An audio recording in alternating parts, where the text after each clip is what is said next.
വളരെ വലിയൊരു ആവേശത്തിലും പടുകൂറ്റൻ ജനങ്ങളുടെ പങ്കാളിത്തത്താലും ഈ ഒരു റോഡ് ഷോ പുരോഗമിക്കുകയാണ്. ഒരുപക്ഷെ ഈ ഒരു റോഡ് ഷോയ്ക്ക് ശേഷം അദ്ദേഹം ക്ഷേത്ര ദർശനം നടത്തും എന്നറിയാൻ സാധിക്കുന്നുണ്ട്. ഒപ്പം തന്നെ ഇന്നത്തെ ഔദ്യോഗികമായിട്ടുള്ള പരിപാടികളൊക്കെ എപ്പോഴായിരിക്കും, ഈ ഒരു ചടങ്ങുകളൊക്കെ എപ്പോഴായിരിക്കും അവസാനിക്കുക, അത് സംബന്ധിച്ചുള്ള സമയക്രമങ്ങൾ എന്തെങ്കിലും ആയിട്ടുണ്ടോ?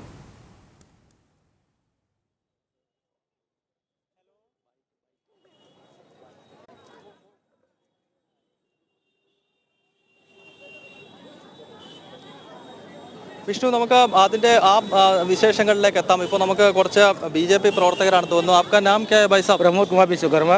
बीजेपी का वर्कर है जी सर। मोदी जी को मिला? मोदी जी से मिलेगा। कैसे लगा आज का माहौल? का माहौल एकदम बहुत बढ़िया है सर।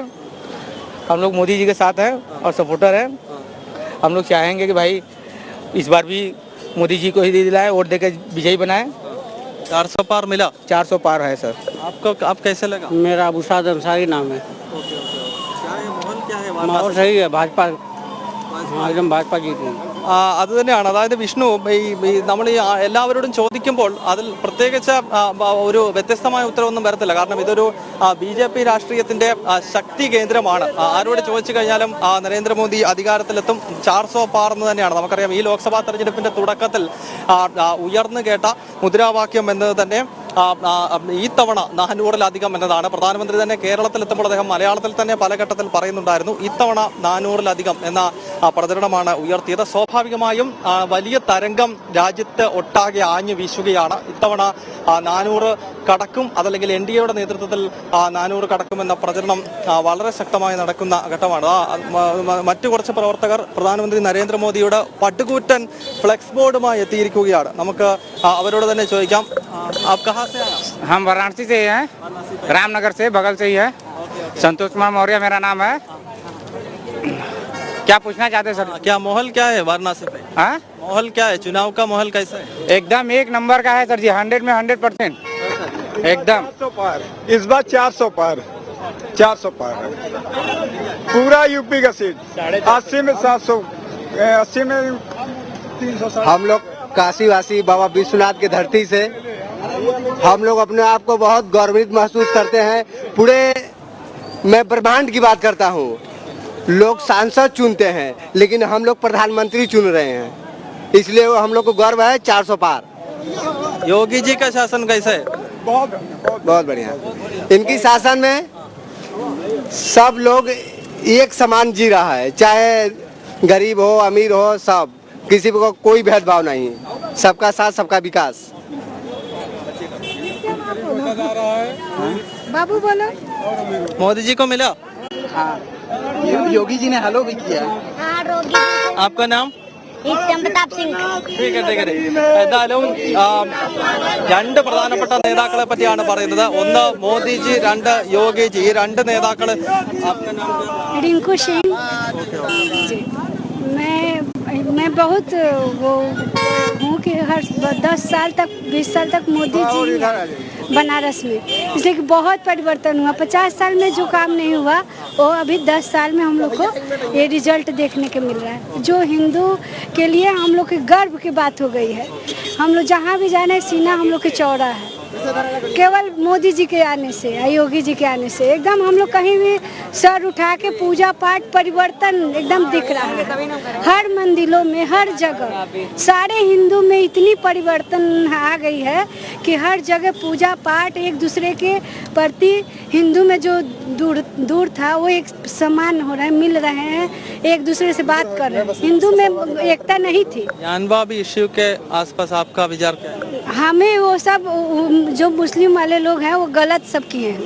वो मंदिर था, मंदिर है, लेकिन जो भी है वो सब गलत हो रहा है, गलत हुआ है पहले से। लेकिन अब योगी जी कर रहे हैं, तो अब जो भी है, जो करेंगे वो सही करेंगे। हम लोग उन्हीं को लाएंगे, मोदी जी को हर हाल में लाना है। हर तरह से हम लोग देखिए, जॉब करने वाले आदमी आज छुट्टी ले लेके हम लोग उनके रैली में आए हैं। लाने का कारण सिर्फ और सिर्फ विकास है। बनारस में जितना भी विकास हुआ है उसका पूरा क्रेडिट मोदी जी को जाता है। पूरे देश में भारत को चौथा सबसे बड़ा विश्व पावर बनाने में काम इनका रहा है। इनका स्वप्न है भारत को नंबर 1 इकोनॉमी बनाने का। और आज मैं कहना चाहूंगा कि हिंदुओं का हालत जो पहले बद से बदतर थी, आज बस मोदी जी के राज्य में ये काफी ऊपर उठ के आ पाई है। हमें तो अभी हमें इस बात पे बहुत दुखी हो रहा हूँ कि क्यों तेलंगाना और कर्नाटका जैसे राज्यों में अभी तक मोदी जी की सरकार नहीं बनी है। इस जगह पे सरकार न बनने के कारण आप गूगल पे सर्च कर सकते हैं यहाँ पे हिंदुओं की हालत क्या है, हिंदुओं को कैसे मारा जा रहा है, काटा जा रहा है। इसके बारे में और मैं ज्यादा कुछ नहीं कहना चाहूंगा। बोल मार रहे हैं कि विश्वनाथ की नगरी में मोदी जी का स्वागत है। विश्वनाथ की नगरी में जिस हिसाब से योगी जी कैसे है? योगी जी जिस हिसाब से इस समय बनारस का डेवलपमेंट हुआ है, हम ग्रामीण क्षेत्र से हैं, हम पूरे इस समय ग्रामीण क्षेत्र से हैं बनारस एरिया में। 24 में से 23 घंटा बिजली हमको आज प्राप्त हो रही है। ये केवल मोदी योगी के कारण पॉसिबल है। पानी की समस्या पहले बहुत थी हमारे यहाँ पे, जब से मोदी जी आए तब से हमारी पानी की समस्या कम हो गई है, बहुत लगभग खत्म हो गई है। चारों तरफ कहीं पे भी पानी से लोग पीड़ित नहीं रहते हैं, सबको पानी मिल सकता है। और इन्हीं सब के कारण है जिसकी वजह से आज इतने लोग अपने मोदी और योगी जी को प्यार दिखा रहे हैं। उनके नाम को बस उनको एक बार देखने के लिए, उनकी एक झलक पाने के लिए लोग यहाँ तक आए हैं।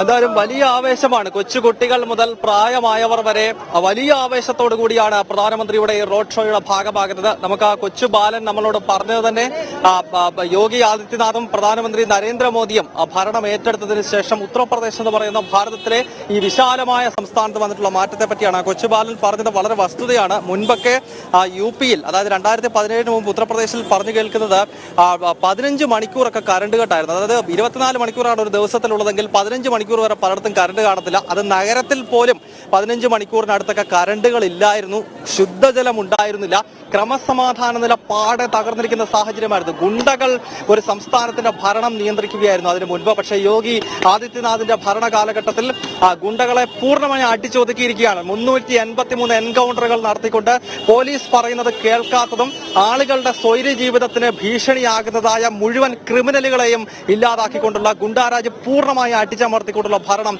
ഉത്തർപ്രദേശിൽ യോഗിയുടെ നേതൃത്വത്തിൽ നടക്കുന്നു. ദേശീയ തലത്തിൽ പ്രത്യേകിച്ച് പറയേണ്ടതില്ല, മോദി തരംഗം ദേശീയ തലത്തിൽ തന്നെ ആഞ്ഞു വീശുകയാണ്. അത് ഉത്തർപ്രദേശിൽ മാത്രമല്ല, ഭാരതത്തിന്റെ എല്ലാ ഭാഗങ്ങളിലും നരേന്ദ്രമോദി തരംഗം ആഞ്ഞടിക്കുന്നുണ്ട്. 2014 ഞാൻ നിൽക്കുന്ന ഈ കാശിയുടെ മണ്ണിൽ നിന്നാണ് മോദി തരംഗം തുടങ്ങിയത്. അത് പിന്നീട് ഒരു പ്രവാഹമായി ഭാരതത്തിന്റെ എല്ലാ കോണിലേക്കും ആഞ്ഞടിക്കുന്ന കാഴ്ചയാണ് കഴിഞ്ഞ 10 വർഷക്കാലമായി നമ്മൾ കണ്ടത്.